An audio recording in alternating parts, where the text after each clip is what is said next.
नमस्कार. आज एक संध्याकाळ आहे.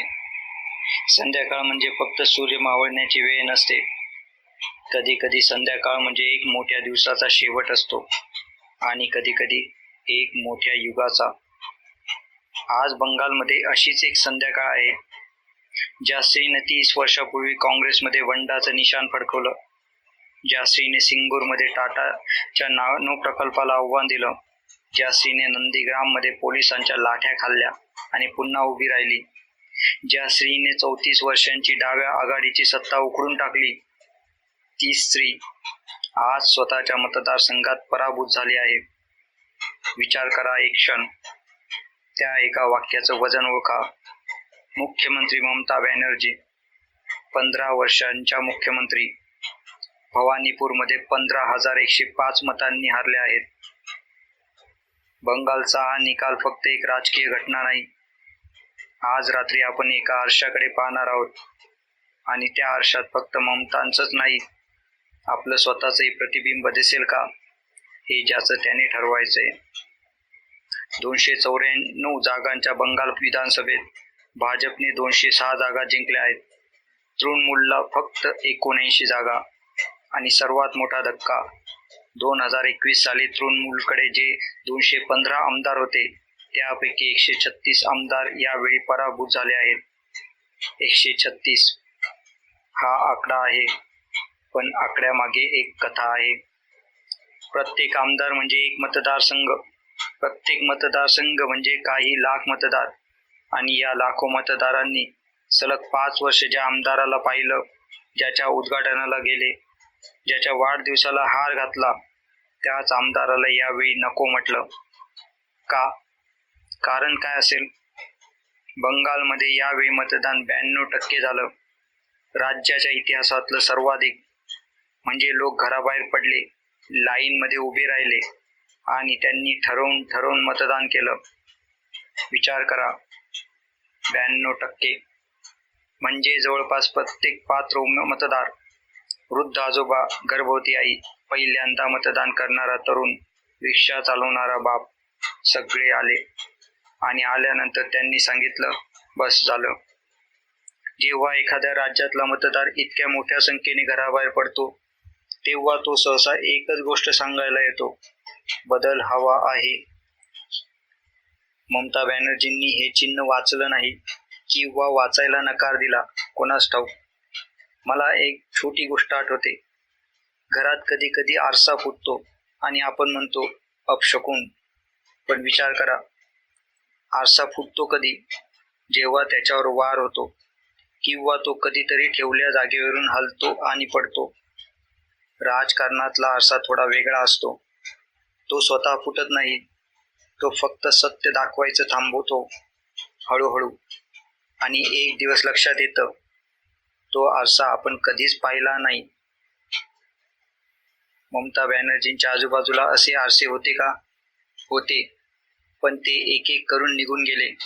शुभेंदू अधिकारी, एकेकाळी त्यांचा सर्वात विश्वासू सहकारी, ज्याने त्यांच्यासाठी नंदीग्रामची लढाई लढली, तो 2020 साली पक्ष सोडून गेला. आज तोच माणूस त्यांना त्यांच्याच मतदारसंघात पराभूत करून बंगालचा पुढचा मुख्यमंत्री होण्याच्या उंबरठ्यावर आहे. मुकुल रॉय, तृणमूलचे संस्थापक सदस्य, निघून गेले. राजीव बॅनर्जी, शुभेंदू मेहता, सोनाली गुहा, एकामागून एक यादी आहे, बरीच लांब. प्रत्येक वेळी ममता बॅनर्जींनी एकच वाक्य ऐकवलं, गद्दार आहेत, भाजपचे एजंट आहेत, विकले गेले. आता एक क्षण थांबा. जेव्हा एक माणूस तुमच्यापासून दूर जातो, कदाचित तो खरंच विकला गेला असेल.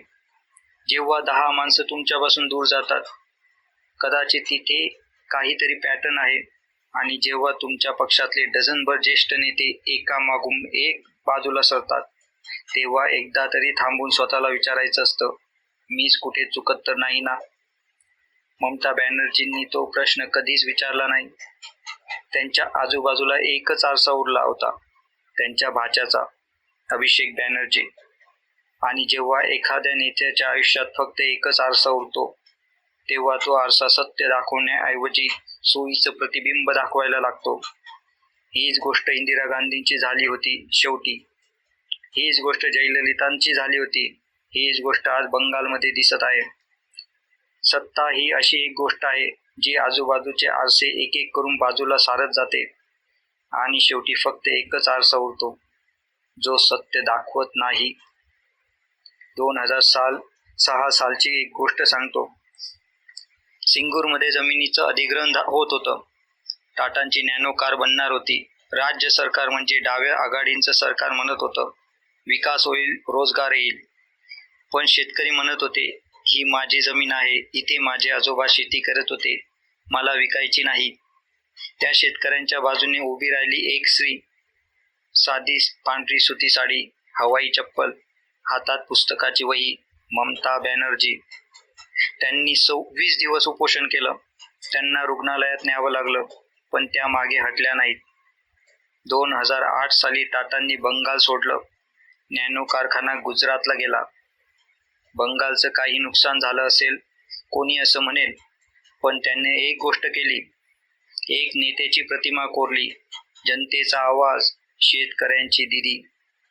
2011 साली त्याच प्रतिमेच्या जोरावर त्या मुख्यमंत्री झाल्या. आता 15 वर्षानंतर आज सिंगूरमधला मतदार कोणाकडे गेला आहे? भाजपकडे. विचार करा. ज्या जमिनीसाठी ममता बॅनर्जी टाटांविरुद्ध लढल्या, त्याच जमिनीवरचा शेतकरी आज त्यांच्या विरुद्ध मतदान करतो आहे. का? कारण 2008 नंतर नॅनो कारखाना गेला खरं, पण रोजगारही गेला. कारण नंतरच्या 15 वर्षात त्या जमिनीवर दुसरा कोणताही उद्योग आला नाही.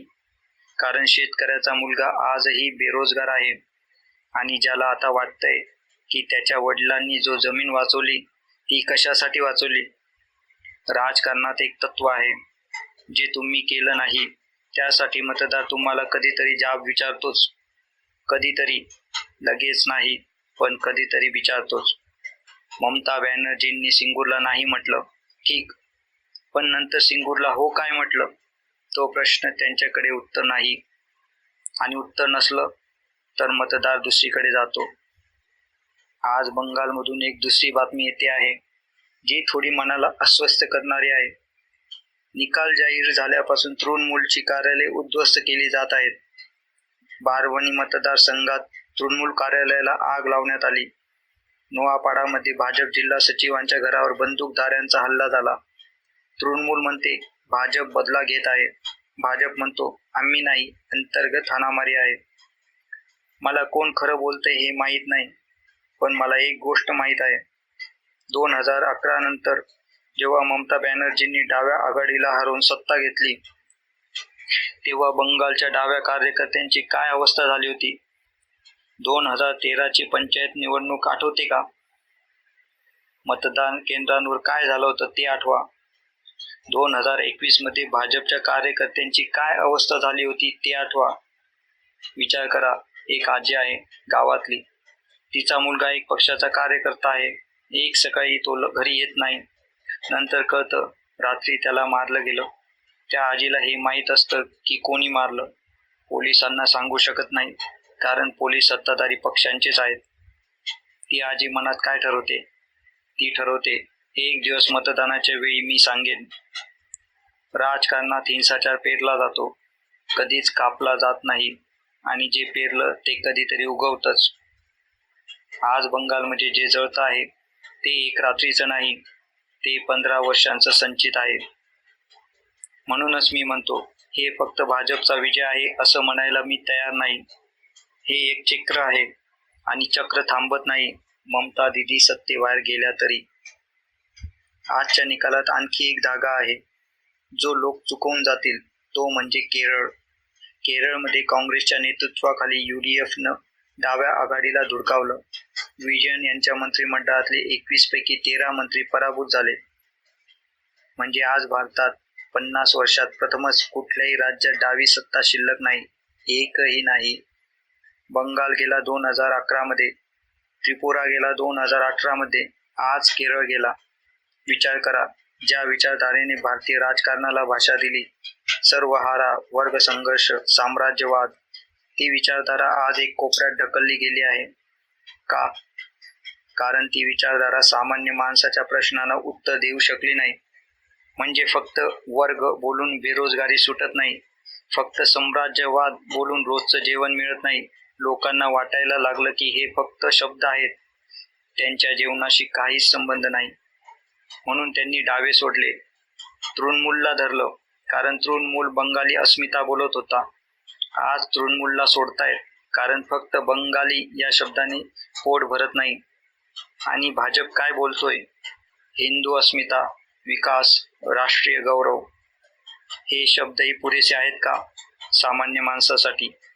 या प्रश्नाचं उत्तर पुढच्या 5 वर्षात बंगालचा मतदार देणार आहे, आणि ते उत्तर देशभरासाठी असेल. कारण भाजप जिथे जिंकतो तिथे एक नवीन गोष्ट सुरू होते. प्रादेशिक अस्मिता हळूहळू मागे पडते. राष्ट्रीय कथानक पुढे येतं, आणि त्या कथानकात तुम्ही बंगाली आधी आहात की हिंदू, हा प्रश्न रोज विचारला जातो. बंगालसाठी हा फक्त सत्तापालट नाही, ही एक ओळखीची पुनर्रचना आहे. आता तुम्ही म्हणाल, हे सगळं ठीक आहे, पण आपण मराठी आहोत, बंगाल दूर आहे, ममता बॅनर्जी आपल्या नाहीत, हुगळी आपली नाही. बरोबर, पण थोडं थांबा. आरसा कधीही दूरचा नसतो. बंगालमध्ये जे झालं ते एक भौगोलिक राज्यात झालं हे खरं, पण ज्या कारणामुळे झालं ती कारणं भौगोलिक नाहीत, ती मानवीय आहेत. आणि माणसांच्या स्वभावाचे नियम कोलकाता असो, चेन्नई असो की मुंबई, सगळीकडे सारखेच असतात. विचार करा, जो नेता 15 वर्ष सत्तेत बसतो त्याच्या आजूबाजूचे आरसे एक एक करून निघून जातात. जो नेता फक्त कुटुंबातल्या एकाच माणसावर विश्वास ठेवायला लागतो त्याला बाहेरचा आवाज ऐकू येणं बंद होतं. जो नेता प्रत्येक प्रश्नकर्त्याला विरोधक आणि गद्दार म्हणतो त्याच्या भोवती कधी ना कधी एक भिंत उभी राहते, आणि त्या भिंतीच्या आत बसल्यानंतर बाहेर काय चाललंय हे कळणं अशक्य होतं. हा पॅटर्न आहे. हा फक्त ममता बॅनर्जींचा पॅटर्न नाही, हा पॅटर्न इंदिरा गांधींनी अनुभवला होता, आणि वाणीच्या नंतर हा पॅटर्न जयललितांनी अनुभवला होता, हा पॅटर्न ज्योती बसूंच्या उत्तराधिकाऱ्यांनी अनुभवला, आणि हा पॅटर्न उद्या कोणत्याही राज्यात कोणत्याही पक्षाच्या नेत्याला अनुभवायला लागू शकतो. महाराष्ट्र त्याला अपवाद नाही. म्हणून बंगालचा निकाल आपल्यासाठी आरसा आहे, ममता बॅनर्जींना नाही, आपल्याला. कारण आपण मतदार आहोत, आणि मतदारांचं काम फक्त मतदान करणं नाही. मतदारांचं काम आपल्या आवडत्या नेत्यांकडे पाहून थोडं थांबून स्वतःला विचारणं, हा नेता ऐकतो आहे का? हा नेता पाहतो आहे का? हा नेता फक्त बोलतो आहे का? का स्वीकारतोही आहे? कारण हे प्रश्न आपण विचारले नाहीत तर एक दिवस मतपेटीत ते प्रश्न विचारते, आणि तेव्हा फार उशीर झालेला असतो. जो नेता ऐकत नाही त्याला एक दिवस निवडणूक ऐकवते. जो नेता फक्त मीच म्हणतो त्याला जनता एक दिवस तुम्ही नाही म्हणते. जो नेता प्रत्येक पराभवासाठी इतरांना दोष देत राहतो त्याला पराभव चिकटून राहतो. हे ममता बॅनर्जींना लागू आहे. हे आज सत्तेत असलेल्या प्रत्येक मोठ्या नेत्याला लागू आहे, आणि हे एक दिवस सत्तेत येणाऱ्या प्रत्येक नवीन नेत्यालाही लागू होईल. राजकारणात कोणीच कायम नसतं. एकाची संध्याकाळ ही दुसऱ्यासाठी सकाळ असते, पण तीही कधीतरी संध्याकाळच होते. बंगालचा हा निकाल लागल्यानंतर आज रात्री हुगळी नदीवर एक शांतता असेल, कोलकात्याच्या रस्त्यांवर एक थकवा असेल, भवानीपूरमध्ये एक खिडकीत आडून दिवे जळत असतील, पण त्यांच्यात तो आनंद नसेल. आणि एखाद्या लहान गावात एखादा वृद्ध माणूस आपल्या नातीला सांगत असेल, बघ, मी तुला सांगितलं होतं ना, कोणाचीच सत्ता कायम नसते. राजकारण असंच असतं. सत्तेचा शेवट आणि नवीन सुरुवात दोन्ही एकाच रात्री होतात, आणि आपण इतिहासाचे साक्षीदार होतो. कधी ते कळतच नाही.